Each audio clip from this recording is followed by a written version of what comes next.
Last year, I moved into a middle-class house right around the summertime.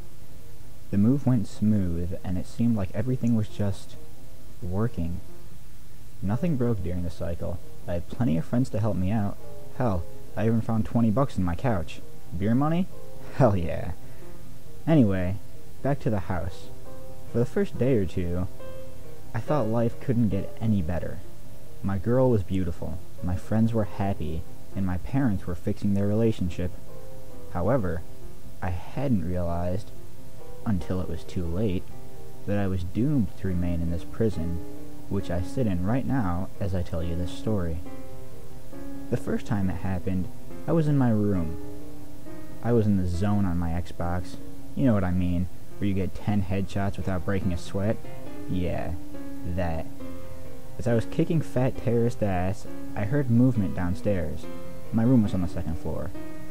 It sounded like someone was running around down there, like they were running from room to room, banging on the walls, just being flat out obnoxious. Hey, Jeff, get the fuck out of my house. I said 3 o'clock, dumbass. The noise stopped. I waited a few moments before turning back to my game, but it was too late. I was already doomed.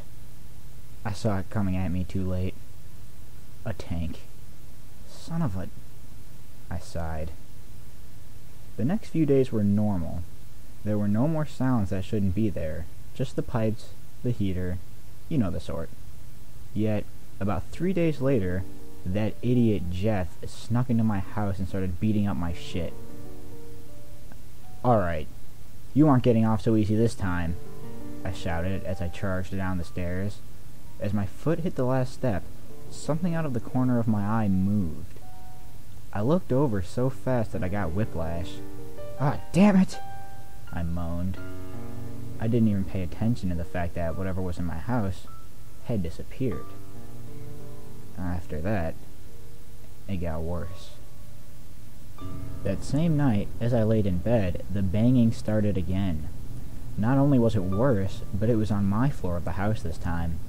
I was sure I locked everything before I came up here, so here I was, pissing my pants at 900 miles per hour while something destroyed my house. I actually pulled the blankets over me. Hey, I was scared. As the noise approached my door. Just as I expected it to bash open my door and slaughter me, it stopped. The next morning, I grabbed my baseball bat as I got out of bed. If whatever that thing is was still out there, it would regret it. I didn't find anything, but my house was trashed. Almost everything was tipped over, torn, broken, missing, or worse. I just figured I had been robbed. I called the police. They didn't do shit, but the noises stopped for a week or so, and that made things easier. Sure, I was pissed off that some fuck destroyed my new place, but at least I was okay. But, of course, I now know that it wasn't a robber, or Jeff, or the pipes in the walls. It was the thing in the walls. A week after the incident, it came back. This time, it was pissed. I was startled out of my slumber by the noise of a vase breaking into 1,000 pieces downstairs.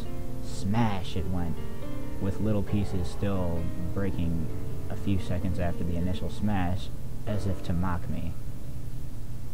Not long after, I began to hear more deep, guttural banging noises on the walls again, coming from inside of them, no doubt.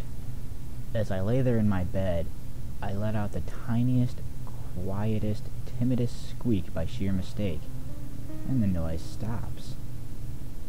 Sharpest ears I've ever seen, those were.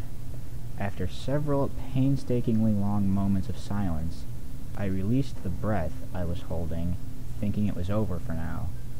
Big mistake, I realized, as the noises suddenly start to rampage up the stairs, incredibly fast, incredibly loud, smack, crash, bang against my wooden floor.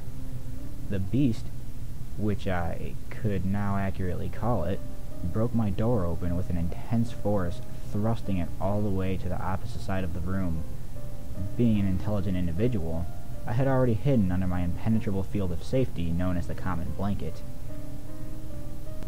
The noise of this monster running throughout my room, its footsteps enough to damage my eardrums at this close, was the scariest thing I had ever experienced in my entire life. With a sudden burst of adrenaline, I threw the blankets off in the direction of the thing, somehow making a direct impact to its face. Whoever, or whatever this was stunned. But not for long, and I knew that. I frantically moved across my room, attempting to make it out of the door, downstairs, outside, where I could attract public attention. This night, luck was not on my side. I knew this as a large hunk of my hair was grabbed from behind and pulled out with such force that pieces of skin came along with it, along with a shitload of blood. Before a scream escapes my voice box, I'm being held down by a dark, hairless beast that walks on all fours with a face I can hardly imagine again, that then smashes my head with its fist, sending me into a dark, welcoming sleep. Someone new has moved in, but they didn't even acknowledge my existence. That jackass. I patiently watch, wait, and hear, hoping that they will. But no, not me. I'm not worth it to them. Maybe if I bang on the walls.